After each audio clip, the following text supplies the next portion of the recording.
వీళ్ళే అండి ఓనర్. ఈయన మీరేం చదువుకున్నారు చెప్పండి. మీరేం ఏం చేస్తారు మీరు అసలు మామూలుగా ఇది కాకుండా బిజినెస్? ఇంకా గోల్డ్ బిజినెస్ ఉన్నాయి, షాపులు ఉన్నాయి,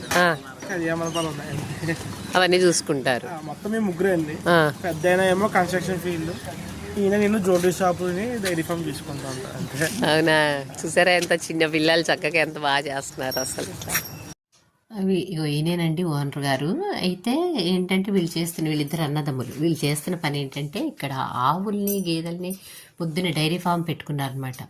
చాలా చిన్న కుర్రాళ్ళు, చదువుకున్న కుర్రాళ్ళు. వాళ్ళు మళ్ళీ గోల్డ్ షాప్ ఉందంట, వేరే బిజినెస్ అవి చేస్తారట. ఇక్కడ ఏంటంటే ఈస్ట్ రైల్వే స్టేషన్ నుంచి ఉకుంపేటకి వెళ్ళే దారిలో ఉందన్నమాట. అదే డీమార్ట్ పక్క సందనమాట. అయితే వీళ్ళు మార్నింగ్ చేసే పని ఇది. ఈ కుర్రాళ్ళని చూస్తుంటే భలే ముచ్చటేస్తుంది. అలాగే మనం ఎప్పుడన్నా ఆవుకి చుట్టూ తిరగడం కానీ ఏమైనా చేయడం కానీ చేసుకోవాలంటే వీళ్ళ దాంట్లో చేసుకునే అవకాశం కూడా ఉందన్నమాట. అది. హాయ్ అండి.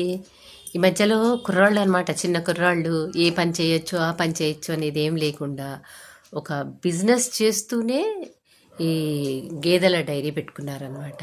ఆ గేదెలు ఆవులు ఉన్నాయి. ఇంకా చెప్పేది ఏంటంటే వాళ్ళు కావాలంటే మనం ఇప్పుడు ఆవుకి చుట్టూ తిరగడమనో లేకపోతే ఆవుకి ఏమైనా పెట్టడమనో అలాంటివి కూడా అలౌ చేస్తారు వాళ్ళు.